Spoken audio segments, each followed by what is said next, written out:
Hello!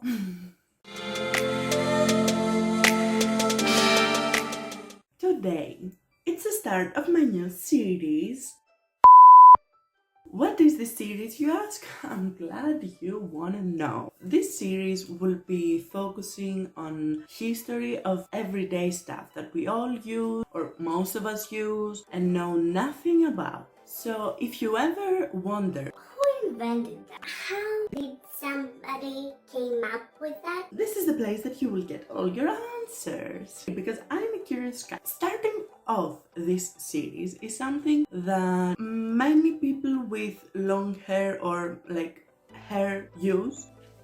Curling irons, or in general styling irons. Who came up with that? Who thought, let me put this down because it's hot. Who saw a cylindrical thing and went, oh okay, if I heat this up, I can put it in my hair and just make it curly.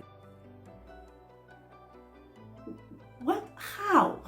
But how? So this video will be the answer to, okay, my question. When I was starting to research, I believed that it will be like in 1500s, but no. Believe it or not, the oldest curling irons are dated back to 1500 BC, before Christ, if you didn't know that. The ancient Egyptians would use like tongs. I would put some pictures here and there. Of course you will see everything, don't worry. They would heat tongs made out of bronze over a fire and then putting those tongs on their hair. Can you imagine the damage? So the curling tongs were used by Persians, by Babylonians, Greeks, of course. Only the nobility will use it to show off their wealth and their status, because they had to show it somehow.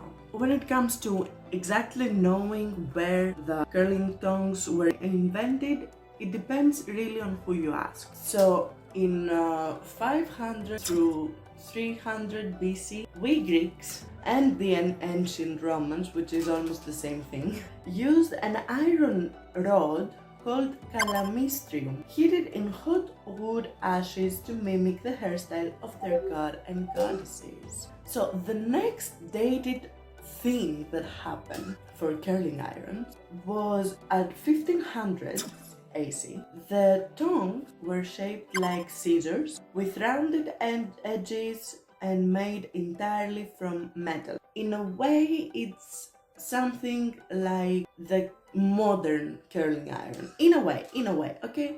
Then, in 1600, they change up the consistency of the tongues. They need something more, I don't know, efficient, good for the hair.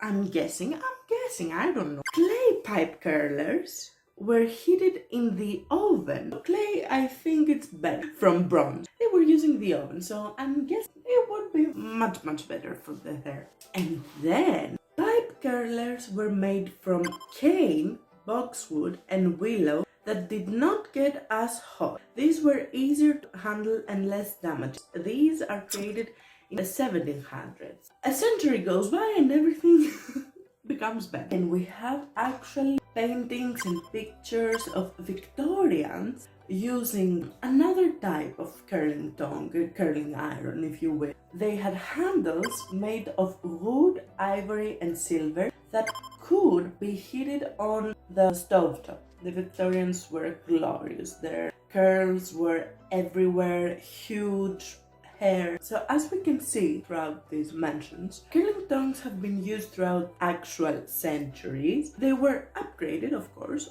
but it wasn't until 1866 that a man named Hiram Maxim obtained the first patent for a curling iron. But the man who is credited with the invention was Mr. Marcel Grateau. He was a French one. So Mr. Grateau was said to invent the curling iron, a modern one, in 1890, and he patented this design at 1905. I don't know why he waited that long. Maybe he didn't perfect it until then. So in his French salon, of course, he had a salon, he designed a heavier tongue that could create waves by clamping the hair between an empty concave part below and a full convex part above. He waited 15 years to mention it in public. He was doing it secretly in his own salon. Parisian salon, of course, he's in Paris. Come on, guys. The fanciest things are from Paris. Of course, when you combine a Frenchman and beauty, you have a legend, the Marcel way.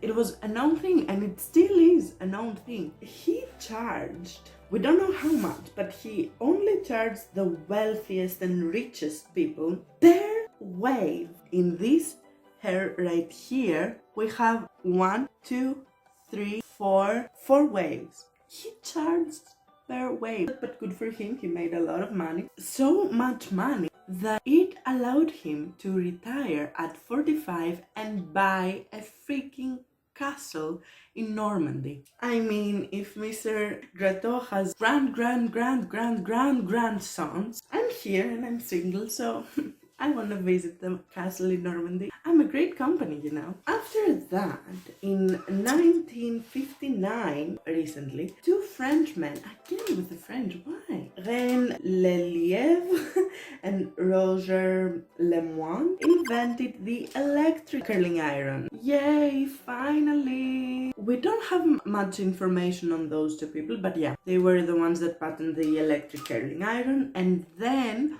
on 1965, the first patent design for interchanging barrels, these things, was submitted, and those curling irons had air technology. Then the 80s arrived. So many hair ruined in the 80s. As we all know, perm was the thing to do to your hair, so both men and women ditched their curling iron. But in the beginning of the decade, a female hairdresser, Theodora Stevens, is granted a patent for her more efficient pressing and curling iron with heat control, settings, and a spring close clamp. That needed to happen. Heat control settings, it needed to happen. So in order to keep up with the trends, now that I said trends, subscribe to the channel, like this video, ring the bell, it's right next to the subscribe button to keep up with all the trends, and share the video with your friends to make them more knowledgeable. Okay, continue with the video. The perm one, to be specific. The first Z curler was created in 1988. Makes your hair look like you have a perm. And the company that invented this was named Z Curl. They didn't take the time to name their company either, so they released it only to stylists, hairdressers. So it was exclusive to them. But 1 year later, after popular demand, of course, they released it to the public because more money, I guess.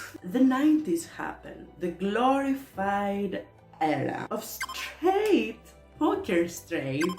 hair. So that fact made me wonder which came first, the egg or the chicken. Let me sidetrack a little bit and tell you about history about the flat iron. The curling iron came first. The drama that happened for the flat iron invention is crazy. Let me tell you. The flat iron was patented on November 3rd, 1893. But the popular story was that a Scottish lady, an heiress, she was the first that invented the flat iron because she became obsessed with wanting something different for her hair. But nay, she didn't exist. The actual person that patented the flat iron was a school teacher from Indianapolis named Ada Harris. She wrote, and I quote, "My invention relates to a hair straightener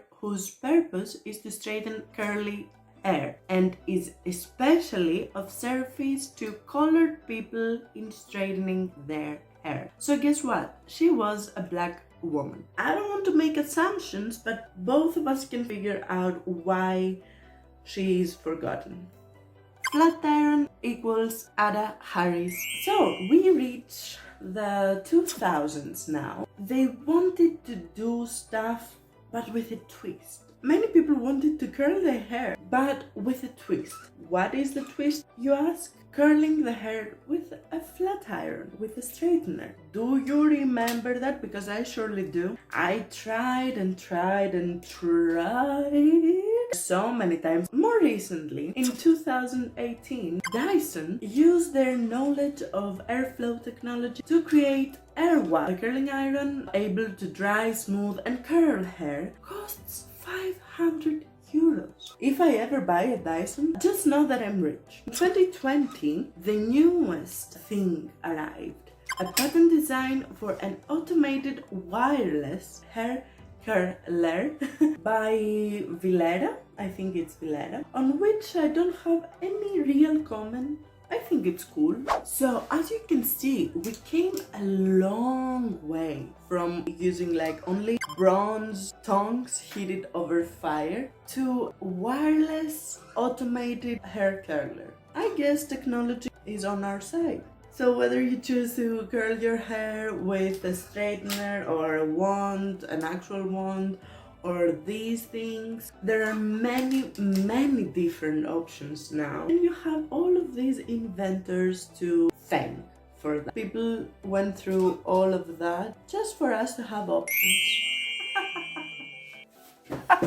Yeah, I'm more like in the 80s right now. I would thrive in the 80s. This is my end result with my curling thingy. I have to thank every inventor that allowed me to travel back in time. It's the first time that it's so fluffy. He's so fluffy, I'm gonna die! It's so fluffy! And thank you for watching this video. I hope that it just tickled your curiosity to find more, or ask me what things that you're using in your everyday life are you wondering about. I will do all the searching for you and I will present it to you in a me manner. I hope you like this video because there are more coming. Let me know, do you feel more knowledgeable right now? Because you should. So thank you for watching. Bye. See you next time.